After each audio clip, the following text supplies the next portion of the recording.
So on my desk in my office, which is across the way there, is this wonderful picture. It was given to me by a former colleague. It's showing this hand like throwing down a towel, and it's entitled Quitter's Rule. In small print, it says, "If winners never quit and quitters never win, who came up with the saying, quit while you're ahead?" I don't know. I could read that 10 times to you right now. I still don't understand it fully myself, but it doesn't grasp the full irony on me. You know, I've kind of lost that. I don't understand it. But there are a lot of good jokes around work and employment and, well, slacking off. Here's a good one. A guy goes in for a job interview and sits down with his boss. The boss asks him, "What do you think is your worst quality?" The man says, "I'm probably too honest." The boss says, "That's not a bad thing. I think being honest is a good quality."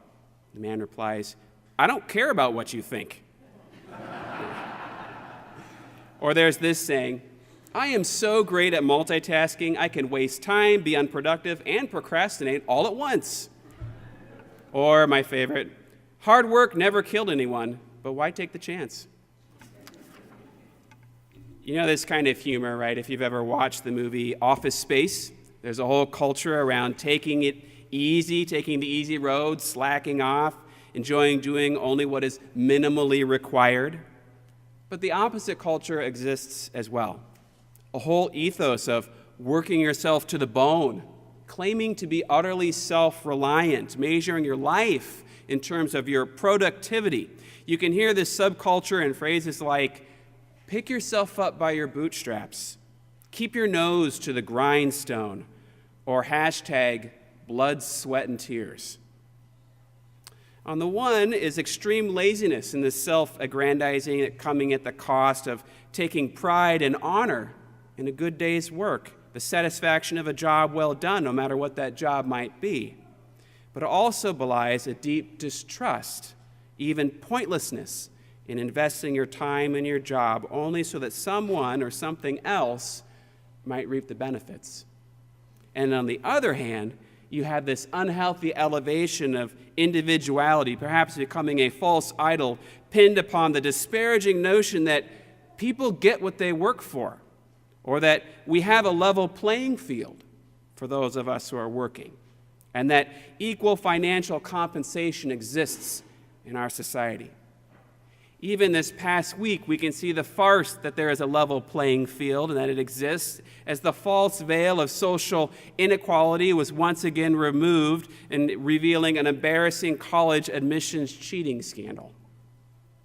Well, jokes aside, I wonder if somehow, deep in our American DNA, expressed in this phrase, the American dream, if we cannot stomach the murky complexity of social inequality, and it causes many of us to cringe or even despise our interdependence upon one another for wealth or whatever success that we might have experienced. And when something comes along that we cannot stomach, the underbelly of our society, it's racism, classism, general wealth, corruption, we choose to focus on directly what is at hand. So we cling to these narratives, these protective narratives that I mentioned, that many grumble against, as we grumble against one another, grumbling against God, saying, "These last worked only for an hour, and you have made them equal to us who have borne the burden of the day and the scorching heat? It's not fair. It's not fair. It is not fair." Few of us dare to confront the hard reality that ultimately we're not defined by our actions, by our work, by our choices, by our efforts, by our labors, by our loves. In the end, we cannot define ourselves at all or apart from the living God. Who are we? In this world of powerful titles and elevated positions, professionalism and fame, who are we? Individually, apart from all those trappings, those protective narratives of society which occupy our time, and some even abbreviated and stamped before our very names and professional titles. Of what value are we apart from a lifetime of work? What value is stamped upon us, which lies beyond every bit of our control, our efforts, even our influence? What value owns us to which we cannot deny or be divorced from? My grandfather grew up on the south side of the tracks, literally, in Champaign, Illinois. He had a very spotty academic record, and he slacked off a lot of times. In fact, he spent most of his evenings playing trombone in a traveling jazz band and not completing his schoolwork all the way up into high school. But as the story goes, on a stairwell landing in Edison High, he saw a certain young woman named Miriam, who he would quickly develop into his most significant life relationship. It was an unlikely gathering. He was a poor Irish Catholic from the south side. She was a middle-class Protestant from the north side. My grandfather, not on track to graduate, was drafted into the Marines in World War II. He quickly married Miriam and was off to war as a medic. In his war stories, many of which he told me, their trauma and how his life was reshaped is for another sermon, but to say the least, he was never the same for World War II. Once home, he rather quickly got his GED. He went on to finish college then in 2.5 years while working over 20 hours a week. He then went on to graduate school, and it was at his final step to get his PhD completed, but the committee said no. Only one person on the committee said no, and he lost his dream of being a collegiate-level professor. He ended up as an assistant dean of the College of Liberal Arts, where he stayed for many decades. Dean Hatch was not the person you called when you had a 5.0. He was the person that all the downtrodden, academically challenged, and troubled college students reached out to when no one else was there to help. Dean Hatch was especially good at this, and he shined at it. This poor, unmotivated Catholic boy who lost most all of his high school friends on the beaches of Okinawa had a heart to understand those who could not help themselves. Dean Hatch was, in my mind, one of the most successful people I can ever have met. And I remember his retirement party at the University of Illinois and all the plaques celebrating his career. And even when I would travel around town, if people heard my last name, it wouldn't take long before I got the question, "Do you know Dean Hatch? He helped so-and-so out all these years ago." I admired his boxed war medals, which sat on his desk. I would salute him when I would come into his house. Yet, this version of the American dream was at risk for Dean Hatch. Did he realize that the American dream that he was living out would provide the success that he had in his life? Was his life fair? Did he get what he deserved, never actually graduating from high school and getting his GED? Did he pull himself up by his bootstraps from the South Side? Yes and no. Painfully, I watched as his career came to an end and the great love of his life, Miriam, was laid to rest. I watched this great man retreat. He self-professed to my father that he was really treading water. He was just waiting to die. There was a hollowness about him the last decade of his life, an emptiness that I could not fully attribute to his depression or anxiety or PTSD. He had lived the true American dream, risen up from nothing, served, had a stellar career, a man who was larger than life in my mind. Yet in the end, he was so very sad, and he would tell you that. And we were very sad for him. Do you know, when I think this period of life for my grandfather, I wonder at how well I might handle a similar situation. How well can I take the kind of loss that he endured, to be stripped from the identity of his profession? What will it be like when I am alone long enough to have to ask these serious questions of what value am I? Of what value is my life now? And have to sit in the face of God in silence and listen for an answer. It is a question that at some time we have all faced or will face. Of what value are we?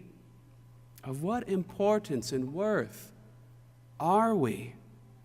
Of what merit is my life without any of my own efforts or influence taken into account? Accepting God's loving grace and consenting to the innate inborn value of every human life as a being made in the image of God is a terribly hard task. Old, young, in the prime of our years, in the twilight of life, socially immobile, socially mobile, at the heights of our professions, there is a great tension between personal autonomy and the heteronomy of God's grace. We see this tension in the dialogue between Jesus and the servant hired last, the one who grumbles and feels slighted. A Christian scholar writes, "There is always a danger that we get cross with God. People who work in church circles can easily assume that they are the special ones, God's inner circle. And in reality, God is out in the marketplace, looking for the people everybody else tried to ignore, welcoming them on the same terms, surprising them and everybody else with the generosity of grace." The earliest church clearly needed to learn that lesson. Is there anyone in today's church that doesn't need to be reminded of it as well? Are there? Are there any of us that do not need to be reminded that God is free in ways that we will never be, and that life and worth and human dignity cannot be boiled down into some dream, some profession, some controllable reality which we govern by our standards of fairness and logic and acceptability? Is there any one of us that do not need to heed these words of Christ? Take what belongs to you. I choose to give to the last the same as I give to you. Am I not allowed to do what I choose with what belongs to me? Or are you envious because I am generous? The phrase, "Are you envious because I am generous?" is literally translated, "Is your eye evil?" The hard truth is that the problem in our parable is not the generosity of the vineyard owner, but rather the eyesight and the skewed angle, the vision of the onlooker. Jesus' generosity, that is our good news. The love and blessings and grace of God known through his Son, Jesus Christ, this is the good news. Our unqualified individual worth bestowed by God the Father upon all peoples, ultimately determined by God and God alone. This is the good news. The good news is the generosity of Jesus Christ, whom sets us free from the hypocrisy of aggrandized individualism, calls us to a life of hard work and selfless deeds, works for the alleviation of inequality by modeling our efforts upon divine generosity, and encourages us to find honor in the struggle to have faith in the one through him, knowing that the last will be first and that the first will be last. You know, friends, when we meet God on the same terms. No matter who we are or what we have done, what has happened to us, we meet God on these same wonderful, grace-filled, hopeful terms. We can grumble against this. We can question God. We can try to deny its existence. We can see with skewed and crooked vision and con ourselves along the way. We can cling to protective narratives. But when we meet God, each one of us, we will do so on the very same terms. And this is the way that God sees us every day, every hour, and every moment, with love. I ask you, can you see yourself and others clearly? Do you see them cleanly? Do you see them with a deep respect and abiding love like God in heaven? Do you meet others on the same terms, knowing that in the end, that is how we will all meet God? Thanks be for God's terms, for God's narrative, for God's heart, and for God's good creation. Amen.